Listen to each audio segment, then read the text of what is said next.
সমাবেশ করেছে, কিন্তু এই সাধুদের বাসায় কিন্তু আসা হয়নি।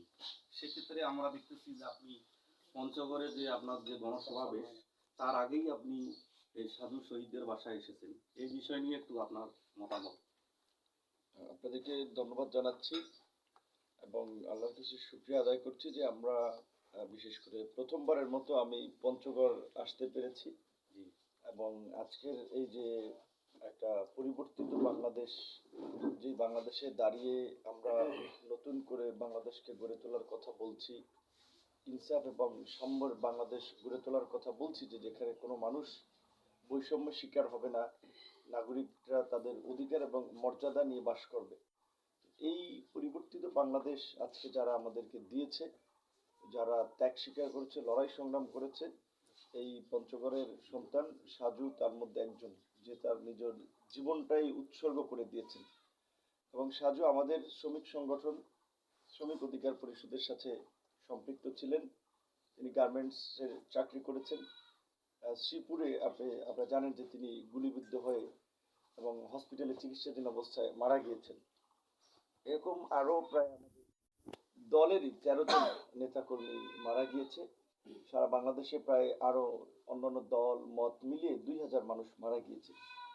এই অভ্যুত্থানে যারা আহত হয়েছেন, নিহত হয়েছেন, এটা স্পষ্টতই তারা, আমরা মনে করি যে সুনির্দিষ্ট কোনো দল, ব্যক্তি বা মতের নয়, তারা এই জাতির শ্রেষ্ঠ সন্তান এবং আমাদের সকলের কাছে শ্রদ্ধা ভালোবাসার ব্যক্তিত্ব।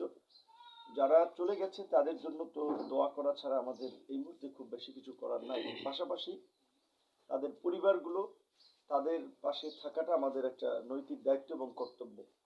আমি পঞ্চগড়ে আসি নাই, আমার বাম পাশে আমাদের শ্রমিক অধিকার পরিষদের সাংগঠনিক সম্পাদক আসাদ এবং এইখানকার পঞ্চগড় জেলার আহ্বায়ক মাহফুজ ভাই সহ এই বৃহত্তর রংপুর অঞ্চলের নেতৃবৃন্দ আছে। আমাদের গণ অধিকার পরিষদের উচ্চতর পরিষদের সদস্য হানিফ খান সজীব, আমাদের সোহাগ বাবু ভাই সহ নেতৃবৃন্দ আছেন। তারা খোঁজ খবর নিয়েছেন সাজুর পরিবারের, সাজুর বাবার সাথে এর আগে আমি ফোনে কথা বলেছিলাম।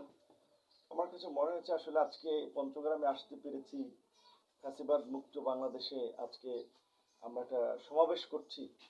এই সমাবেশের আগে আসলে এই গণ আন্দোলনের শহীদদের স্মরণ করাটা আমাদের জন্য একটি দায়িত্ব এবং কর্তব্য।